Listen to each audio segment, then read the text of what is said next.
Hello बच्चों, let's read the question. The question says which technique would you expect to be completely curative in SCID? Option A is gene therapy in adult stage. Option B is gene therapy in embryonic stage. Option C is bone marrow transplantation and option D is enzyme replacement therapy. Okay, so यहाँ पे हमें question क्या दिया गया है तो यहाँ पे हमें हमसे पूछा गया है कि जो SCID होता है हमारा डिजीज, उसको कम्प्लीटली क्योर करने के लिए हम कौन से टेक्निक का इस्तेमाल करेंगे. ओके, यहाँ पे गिवन है हमें 4 ऑप्शंस. अभी देखना है हमारा करेक्ट आंसर हमारा यहाँ क्या होगा. सो बेसिकली हमें यह क्या दिया गया है, SCID.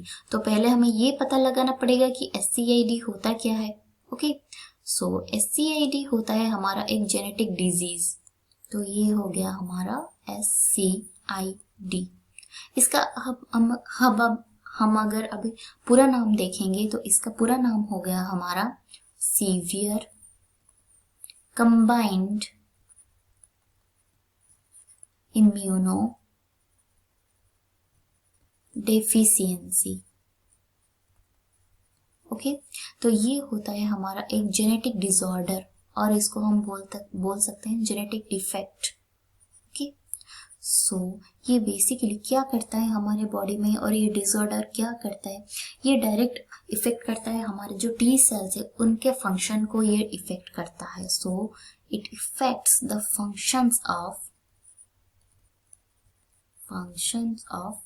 T cells.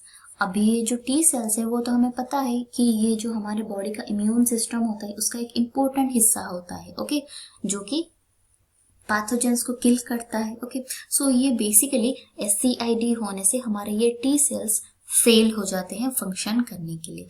तो इसके कंप्लीटली क्योर करने के लिए इसको हमारे पास एक टेक्निक है जिसका नाम है बोन मैरो ट्रांसप्लांटेशन.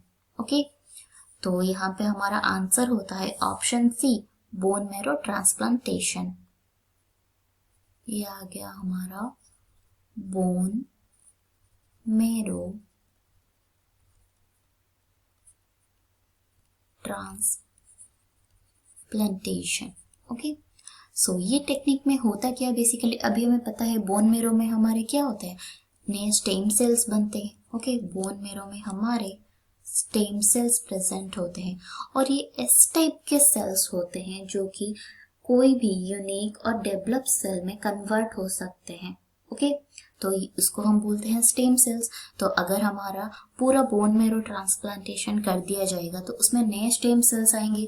तो लेटेस्ट स्टेज में जाके ये स्टेम सेल्स किस में कन्वर्ट होंगे, ये जाके कन्वर्ट हो गए हमारे हेल्दी WBCs में, जो होते हैं हमारे व्हाइट ब्लड सेल्स, जो कि जिससे हमारा इम्यून सिस्टम बनता है. तो यहाँ पे क्या हो रहा है, एक completely essentially new immune system हमारा बन रहा है अगर हम बोन मैरो ट्रांसप्लांटेशन कर रहे हैं, और जिसकी वजह से हमें SCID की तकलीफ भी नहीं होगी. तो यहाँ पे हमें करेक्ट आंसर हमें मिल गया. तो करेक्ट आंसर क्या होगा हमारा यहाँ, option number C, bone marrow transplantation.